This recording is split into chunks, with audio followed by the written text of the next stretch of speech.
guys, Comic Boom here to review Justice League Dark #1.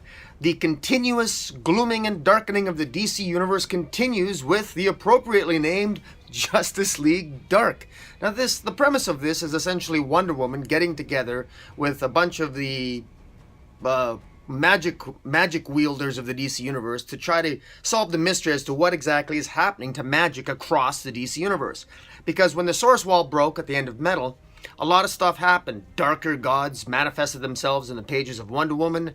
We have the totality being unleashed with their 7 deadly forces, or 7 darker forces being released in the pages of Justice League. And we only know 2 of those 7 forces so far, the Still Force and the Ultraviolet Corps. We don't know what the other 5 mysterious forces are in the pages of Justice League.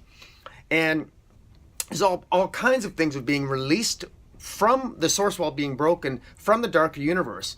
And of course, with respect to magic, there's a lot of it's disrupting the rules of magic. And essentially this what Wonder Woman discovers here, initially she meets up with Zatanna because she's noticed something's wrong with magic, that magic is off. And Wonder Woman has always had a connection to magic and a fascination with magic because she grew up on Paradise Island, where she believes in myth and mythology and magic and all things magical, a part of the mythology of Wonder Woman and her upbringing.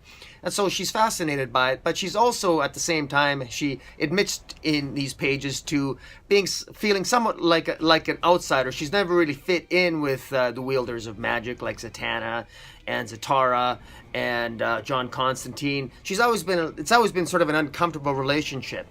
And a lot of the wielders of magic in the DC universe, they don't really feel accepted by the mainstream DC heroes.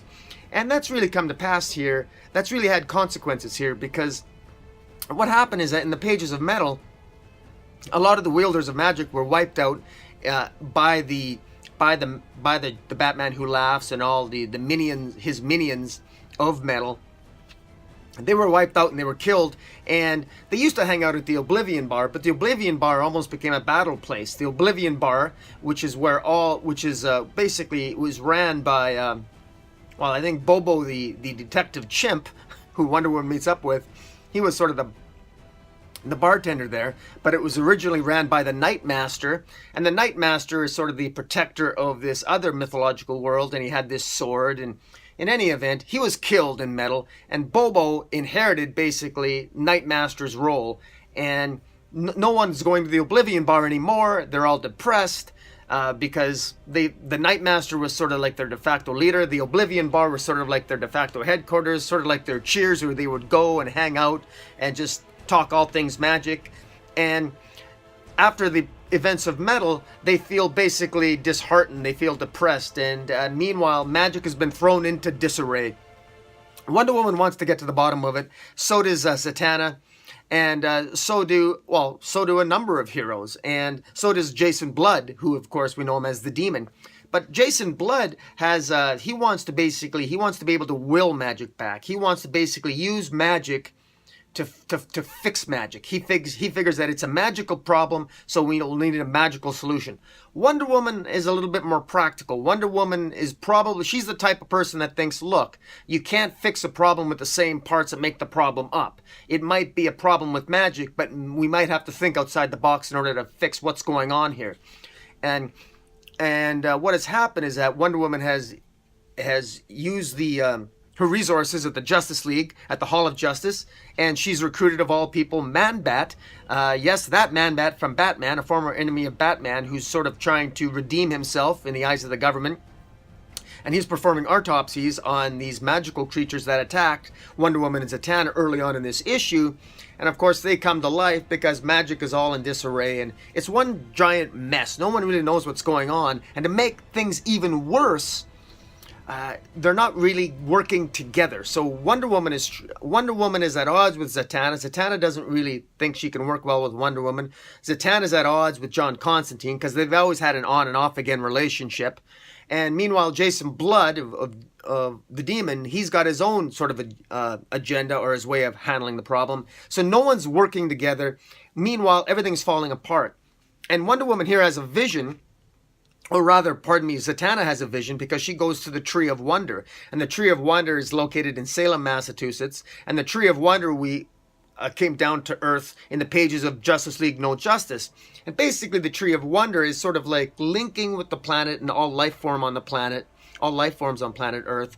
And it's not harming Earth yet, or at least that we can tell, but the Swamp Thing has been trying to communicate it because the Swamp Thing has a connection to the green. So while the Swamp Thing's trying to connect to the Tree of Wonder, he basically has been able to decipher that the Tree of Wonder is kind of a bridge, and that while the Tree of Wonder does not necessarily pose a threat to Earth, the Tree of Wonder is a bridge by which another magical force is going to try to enter our universe and basically take over all of magic.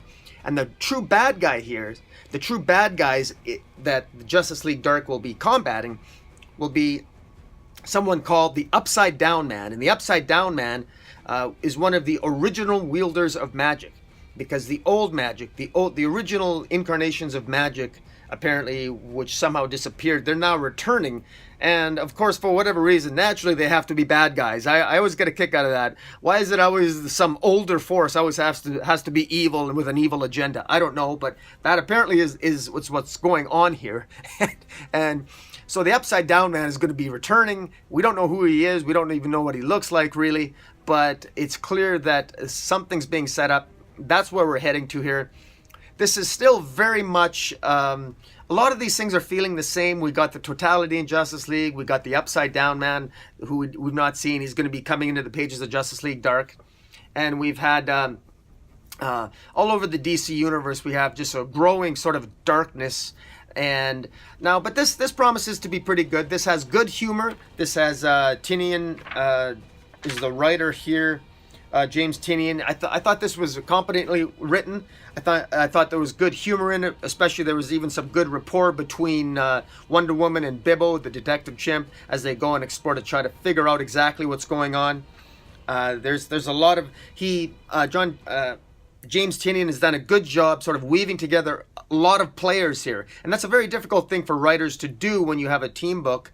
But he's done a really good job of weaving all these players together into a narrative where there's clearly a danger coming, and clearly he shows how they're all working not together, but they're working really they're not working together. They all have their own agendas and their own way of doing things, and clearly at some point you know that they're probably going to have to work together in order to defeat the magical doom that appears to be coming. The art here, Alvaro Marinez Bueno is on pencils. Does a really good job, along with Raul Fernandez on inks and Brad Anderson on the colors, Rob Lay on the letterers. Really good job. The art's been pretty good overall here. I can't complain. All the players of all the magical players in the DC universe are in this comic. Hopefully this will last longer than the last incarnation of Justice League Dark.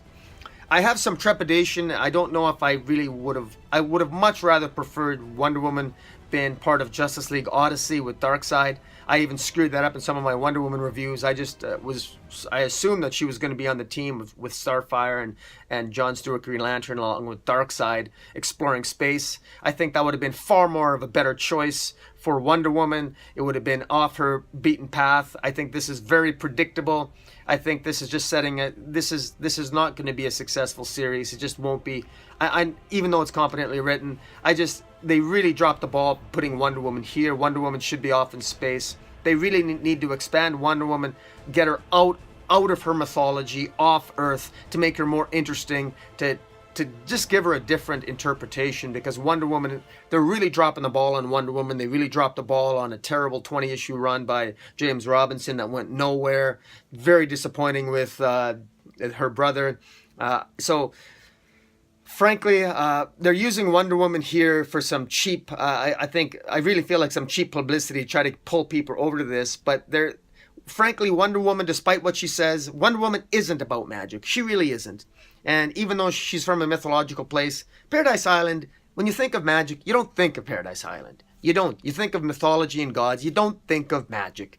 And I just think it's off. I know Wonder Woman has a magic lasso, but it's grounded in mythology. So it's magical, yes, I get it, but it's just, it would be more cool if Wonder Woman was in space trying to get along with Darkseid. That she tried to that they kicked the crap out of each other for how many issues in Wonder Woman. I think that would have been more exciting. But it is what it is.